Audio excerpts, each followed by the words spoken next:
현재 60세 이상 고령자를 5명 이상 고용하고 있고 앞으로 고령자 5명 이상을 추가 고용할 계획이 있는 대표님, 인증심사를 거쳐 선정이 되신다면 정부지원금 무상자금을 최대 3억 원까지 지급받게 되십니다. 고령친화기업 인증인데요. 무상자금이 최대 3억 원까지 지급이 됩니다. 남들은 다 받는 정부지원금을 나도 받고 싶은 대표님, 고령자 고용이나 사회적 가치를 실현하고 싶은 대표님이라면 오늘 영상을 끝까지 시청해 주시기 바랍니다.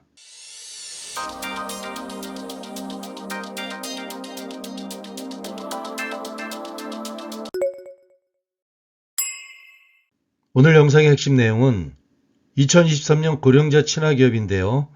최대 3억 원을 무상 지원하는 고령자 친화기업 인증은 어떤 사업일까요? 그 지원 내용과 지원 대상, 마지막으로 신청 방법과 주의사항에 대한 내용이 오늘 영상의 핵심 내용이에요. 고령자 친화기업 사회 유형은 인증형이 있습니다. 먼저 1년 이상 사업을 운영하고 있고 매출이 3억 원 이상이고 전년도에 근로자가 5명 이상이면 그리고 접수일 현재에 고령자 5명 이상을 고용하고 있습니다. 그리고 업종별 고령자 기준 고용률을 충족했다면 이런 경우 최소 앞으로 5명 이상의 고령자를 추가 고용을 계획하고 있는 기업이라면 이런 기업이 인증이 선정된다면 최대 3억 원까지 무상자금을 지원받을 수 있습니다. 주목할 사항들, 접수일 현재 고령자가 5명 이상이고요. 그리고 앞으로 최소 5명 이상의 고령자를 고용할 계획이 있는 기업, 이런 경우 최대 3억 원인데 지원금의 30% 이상을 자부담하는 비율에 따라서 가점이 결정됩니다. 지원사업에 따라서 대응 투자 자금이라고도 표현하고 자부담이라고도 표현을 합니다. 같은 뜻입니다. 정부가 지원하는 금액 이외에 별도로 대표님이 부담하시는 금액을 이야기합니다. 이런 경우 최대 3억 원까지 지원받을 수 있는 것이 고령자 친화기업인데요. 올해는 인증형만 있습니다.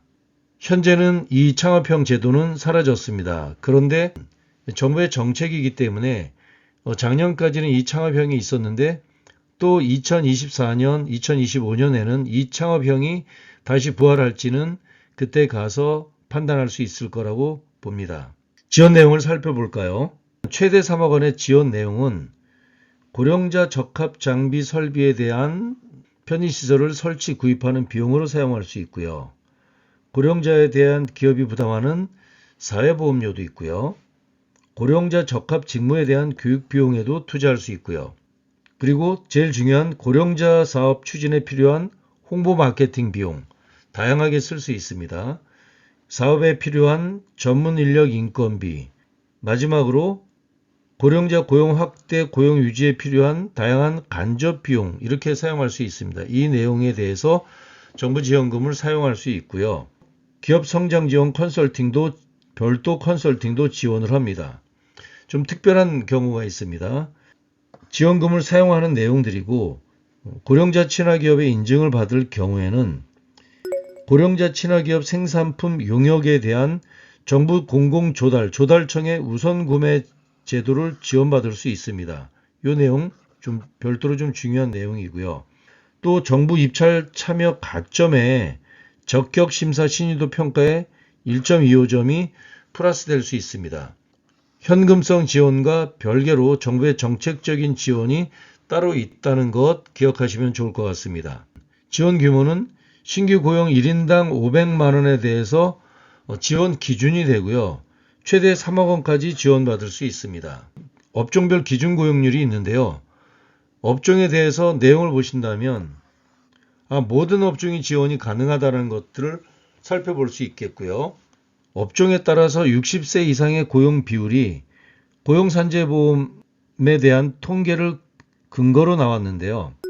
전기, 가스, 수도사업, 출판, 영상, 금융보험업이라면 60세 이상의 기준 고용률이 이 업종은 1% 이상으로 책정을 했습니다. 운수업인 경우 3%, 건설업인 경우 숙박, 음식, 기타, 여가, 스포츠 등등이 있는데 수리, 협회 단체 및 수리, 기타 개인 서비스업도 들어가는데 이 건설업종과 관련한 이와 관련한 개인 서비스업은 60세 이상의 기준 고용률을 4%로 책정을 했습니다. 농업, 임업 같은 경우는 고령자가 좀 많죠. 이런 경우 6%로 확정을 했습니다. 광업인 경우 7%, 사업시설, 관리, 사업지원, 서비스업 이런 경우는 12%, 아무래도 고령자 비율이 높은 업종이라 12%로 책정을 했습니다. 부동산 임대업 경우에 12%. 가장 많은 업종을 차지하는 것이 그 밖의 업종, 여기서 대표적으로 제조업을 들 수 있죠. 제조업이라면 2%입니다. 이렇듯 업종별로 모든 업종이 지원이 가능하지만 업종별로 기준 고용률 이상을 충족한 경우에 신청이 가능합니다. 예시를 들어볼게요. 제조업 사업체입니다. 근로자가 50명인데 그 중에서 60세 이상의 고령자를 5명 고용했습니다. 제조업이기 때문에 기준 고용률이 2%니 충족 조건은 50명이라고 한다면 2%니까 1명이죠. 당연히 충족했으니 문제 없고요. 제조업인 경우 이 대표님은 앞으로 고령자 고용 인원을 5명 이상 달성할 계획으로 있습니다. 이런 경우 신청 가능합니다. 건설업종이 사업을 신청했습니다. 현재 근로자가 200명인데 60세 이상의 고령자가 10명이죠. 이런 경우 건설업 기준 고용률은 4%입니다. 200명에 대해서 4%, 8명이 10명이니까 기준 충족했고요. 이 대표님 앞으로 고령자 고용 인원을 10명 이상으로 계획을 책정을 하셨습니다. 이런 경우 신청 가능하십니다. 폐기물 처리 원료 재생업인 업종의 대표님이 현재 근로자가 100명입니다. 60세 이상의 고령자가 6명으로 돼 있는데요. 이런 경우 신청 가능한지 한번 살펴볼까요? 폐기물 원료 재생업의 기준 고용률은 7%예요. 100명이기 때문에 7명이라 1명이 부족하죠. 부족합니다. 이 대표님 고령자 고용 인원을 앞으로 10명 이상으로 계획했다 하더라도 현재 조건에 충족하지 못하기 때문에 신청 불가입니다. 이런 경우 어떤 방법이 있을까요? 6명 말고 추가로 더 1명 이상을 고용한다면 앞으로 신청이 가능할 것으로 보여집니다. 왜냐하면 고령자 친화기업 인증은 1년에 한 번이 아니라 1년에 4번이 있기 때문에 조건 충족한 다음에 다음 차수에 신청할 수 있습니다. 연초에 최대 3억 원의 정부 지원금 받는 고령자 친화기업을 보건복지부 장관이 직접 공고를 했는데요. 신청 방법은 1년에 4번입니다. 1월, 2월 달에 1차, 3월, 4월 달에 2차, 5월, 6월 3차인데요. 3차는 5월 1일부터 6월 30일까지가 접수 기간입니다. 이 기간 동안에 접수를 해서 7월 7일 날 최종 선정 심사가 되고요. 공모 결과 발표는 7월 14일 이후 이렇게 이루어져 있습니다. 마지막으로 4차는 7월부터 12월 사이에 4차가 발생되는데 이 기간 동안에 4차 접수를 하고요. 심사 일정은 아직 발표는 안 됐습니다. 3차가 진행되고 있기 때문에 그렇습니다. 1년에 4번이나 기회가 있기 때문에 신청이 능사가 아니라 신청만 된다고 해서 되는 것이 아니라 잘 준비해서 도전해서 합격 판정을 받으시면 좋겠습니다. 먼저 어떤 절차를 갖고 있냐면 신청한다고 다 선정되는 것이 아니라 정부 지원 사업은 일종의 국가대표, 국대 선발 과정처럼 신청하는 기업의 숫자가 있으면 그 중에서 일부를 이렇게 선정을 합니다. 그야말로 제대로 된 점수를 갖고 있어야 되겠죠. 어떤 절차를 갖고 있느냐 한번 살펴볼게요. 1차 평가는 서류평가입니다. 자격 확인이 있죠. 사업을 1년 이상 운영하고 있고요. 전년도 매출액이 3억 원 이상입니다. 당연하죠. 인력이 5명 이상 앞으로 또 추가로 고용하고 있다면 이런 조건 당연하고요. 그런데 전년도에 기준근로자가 5명 이상이에요. 기준근로자의 조건은 6개월 이상 4대 보험 가입 이력이 있어야 되고요. 당연히 대표자는 근로자 수에 포함하지 않습니다. 포함하지 않고요. 업종별 기준 고용률을 충족해야 됩니다. 업종별 고령자 기준 고용률이 1%에서 23%를 있는데 별도의 충족 기준율을 충족하셔야 되고요. 최소 5명 이상 고령자를 고용하고 있어야 됩니다. 단순한 인력 파견 유사 업종은 지원이 제외된다는 것 기억하시면 좋겠습니다. 이런 서류 내용을 가지고 1차 평가를 합니다. 2차 평가가 있습니다. 제일 중요하죠. 현장 심사를 하는데 1차 서류 평가에서 조건이 안 되는 기업 탈락시킨 이후에 현장 심사를 합니다. 현장 심사는 외부 전문가 2인 이내로 구성됐고요. 현장 방문 심사를 해서 심사 기준이 있는데 자격 기준을 당연히 살펴보고요. 사업 내용을 봅니다.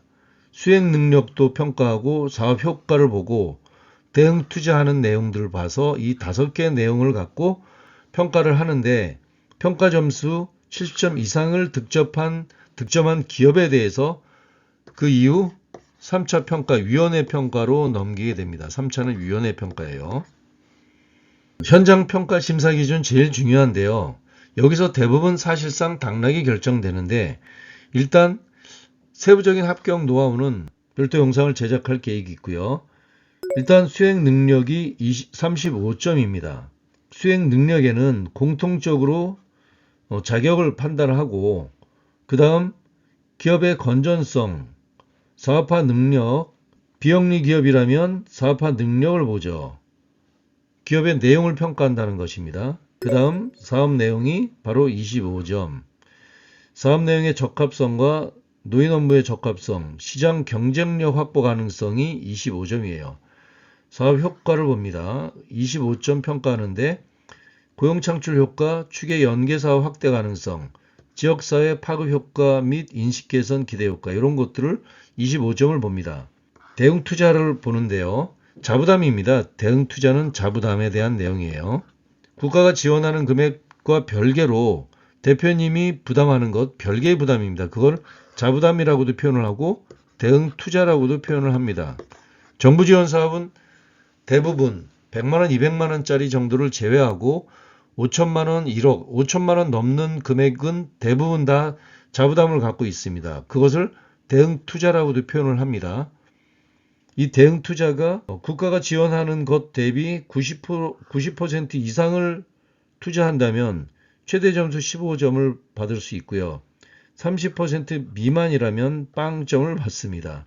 최소 국가가 투자하는 것 대비 30% 이상을 별도 투자해만이 6점 이상을 받을 수 있겠죠.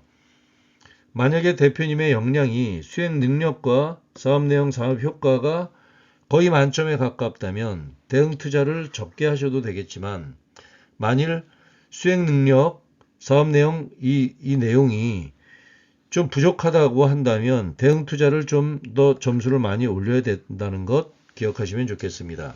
세부적인 노하우는 별도 영상을 통해서 다룰 예정이고요.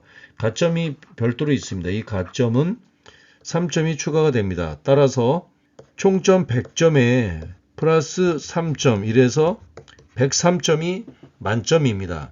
만점 받기는 쉽지 않을 텐데 103점이 최대 점수이니까 이 점수 안에서 대표님이 점수를 받으셔야 됩니다. 70점 이상을 받아야 그 다음 3차 위원회 평가로 넘어갑니다. 최종적으로 위원회 평가입니다. 위원회 평가는 1차와 2차 평가를 거치고 온 기업에 대해서 위원회가 평가하는데요. 연 4회 진행을 합니다. 보건복지부와 노인인력개발원, 외부 전문가 7명 이내로 구성되는 위원회에서 평가를 합니다. 아무래도 위원회 평가이기 때문에 공정성을 기할 수 있을 걸로 보여집니다. 신청 제한 기업이 있습니다.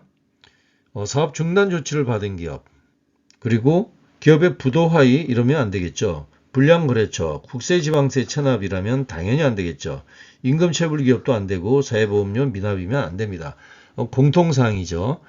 국가 지원 사업에 대해서 지원하는 기업의 공통사항이라고 보시면 됩니다. 법인의 대표나 임직원이 고소 고발돼서 재판에 계류 중이거나 이런 경우도 안 되겠죠. 2023년 고령자 친화기업 인증과 사회적 기업, 벤처기업, 연구소 이노비주, 각종 중소기업 인증에 대해서 무료 상담을 받기를 희망하시는 대표님, 아래 설명문에 있는 링크를 클릭해 주세요. 고맙습니다.